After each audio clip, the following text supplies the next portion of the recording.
നമ്മളിന്ന് സംസാരിക്കാൻ പോകുന്നത് ഈ ബെൽസ് പാൽസി എന്ന് പറഞ്ഞൊരു കണ്ടീഷനാണ്. അപ്പം നമ്മൾ പലപ്പോഴും കാണാറുണ്ട് ആളുകളിങ്ങനെ മുഖം സൈഡിലേക്ക് കൂടിപ്പോവുക എന്ന് പറയുന്നത്.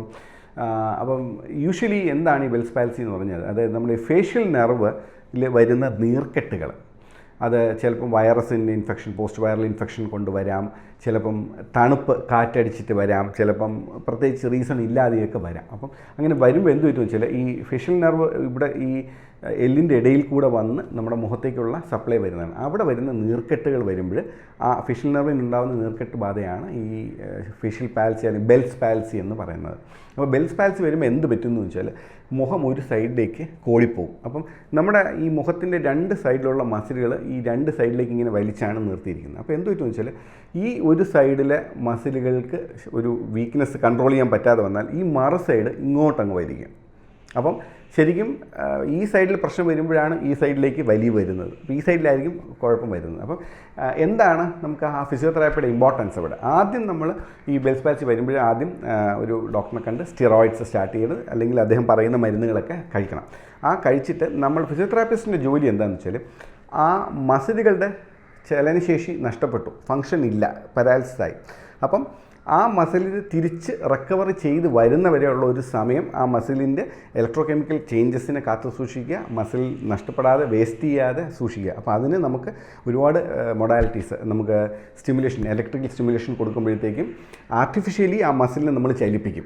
അപ്പം ചലിക്കാതിരിക്കുന്ന മസിൽ ആർട്ടിഫിഷ്യലി ചലിക്കുമ്പോൾ ആ മസിലുകളുടെ ശോഷിപ്പ് അല്ലെങ്കിൽ മസിലുകൾക്ക് ഉണ്ടാകുന്ന ചേഞ്ചസിനെ നമുക്ക് തടഞ്ഞു നിർത്താൻ ഒരു പരിധിവരെ പറ്റും.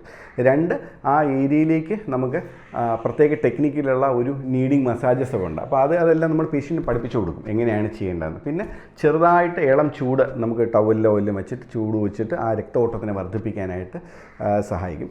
പിന്നെ കണ്ണ് തുറന്നിരിക്കും, അടയ്ക്കാനായിട്ട് പാട് വരും. അപ്പോൾ അങ്ങനെ വരുമ്പോൾ നമ്മൾ കണ്ണ് സ്ട്രാപ്പ് ചെയ്ത് അടയ്ക്കണം. രാത്രി കിടക്കാൻ നേരത്ത് കണ്ണിലേക്ക് നമുക്ക് കണ്ണ് ഉണങ്ങാതിരിക്കാനുള്ള, ഡ്രൈനസ് ഇല്ലാതിരിക്കാനുള്ള മരുന്നുകൾ കൊടുക്കണം. പിന്നെ ഇതിനകത്ത് നമുക്ക് വേറൊരു കാര്യം വെച്ചാൽ സ്ട്രാപ്പിംഗ് ആണ്. അപ്പം ഈ സൈഡിലേക്കാണ് ചുണ്ട് കോടിയിരിക്കുന്നതെങ്കിൽ നമുക്ക് ഈ സൈഡിൽ നിന്ന് സ്ട്രാപ്സ് അല്ലെങ്കിൽ ടേപ്സ് കൊടുത്തിട്ട് ഇങ്ങോട്ട് വലിച്ച് കെട്ടാം. അപ്പോഴത്തേക്കും ഈ ചുണ്ട് അല്ലെങ്കിൽ മുഖം ഒരു സിമിട്രിയിലേക്ക് വരും. യൂഷ്വലി ഒരു 3 ആഴ്ച മുതൽ 1 മാസം കൊണ്ട് നല്ല ഒരു റിക്കവറി സാധാരണ ഫേഷ്യൽ പാൽസിക്ക് ബെൽസ് പാൽസിക്ക് വരാറുണ്ട്.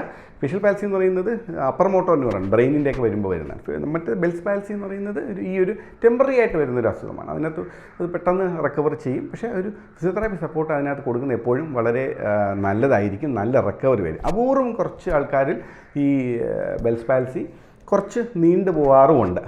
അത് ചിലപ്പോൾ റിക്കവറി ഇച്ചിരി മോശമാകും. പക്ഷേ എന്നാലും പൊതുവേ നമ്മൾ കാണുന്നതനുസരിച്ച് ഒരു നല്ല റിക്കവറി റേറ്റാണ് കാണുന്നത്. പിന്നെ ഒരുപാട് എക്സസൈസസ് ഉണ്ട്. നമ്മൾ ഈ മുഖത്തിൻ്റെ തന്നെ നമ്മൾ ഇങ്ങനെ ആക്കുക, തുറക്കുക, അടയ്ക്കുക, കണ്ണടയ്ക്കുക, അങ്ങനെ ഒരു വലിയ ഗ്രൂപ്പ് ഓഫ് എക്സസൈസസ് ഉണ്ട്. ഈ എക്സസൈസുകൾ പേഷ്യൻ്റ് ഒരു ദിവസത്തിൽ തന്നെ ഒരു 2-3 പ്രാവശ്യം ചെയ്യണം. അപ്പോൾ ചെയ്യുമ്പോഴും എന്ത് പറ്റുന്നു, ഈ മുഖം ഇങ്ങോട്ട് ചരിഞ്ഞ് വരുന്നു. അപ്പം നമ്മൾ ഈ സൈഡിൽ സപ്പോർട്ട് ചെയ്തുകൊണ്ട് വേണം എക്സസൈസ് ചെയ്യാനായിട്ട്. അതായത് ഈ അമിതമായിട്ട് മസിൽസ് വലിക്കുന്നുണ്ടെങ്കിൽ ആ മസിലിന് വലിയ പുള്ളിനെ തിരിച്ച് നമ്മൾ തടുത്ത് നിർത്തിക്കൊണ്ട് വേണം ഈ എക്സസൈസുകളെല്ലാം ചെയ്യാനായിട്ട്. അതെല്ലാം ഒരു വിദഗ്ധനായ ഒരു ഫിസിയോതെറാപ്പിസ്റ്റിന് നിങ്ങളെ പഠിപ്പിച്ച് സഹായിക്കാനായിട്ട് സഹായിക്കും. അപ്പം ഫിസിയോതെറാപ്പിക്ക് ഈ ഫേഷ്യൽ ബെൽസ് പാൽസിയിൽ വലിയൊരു ഇമ്പോർട്ടൻറ്റ് റോളുണ്ട്. Thank you.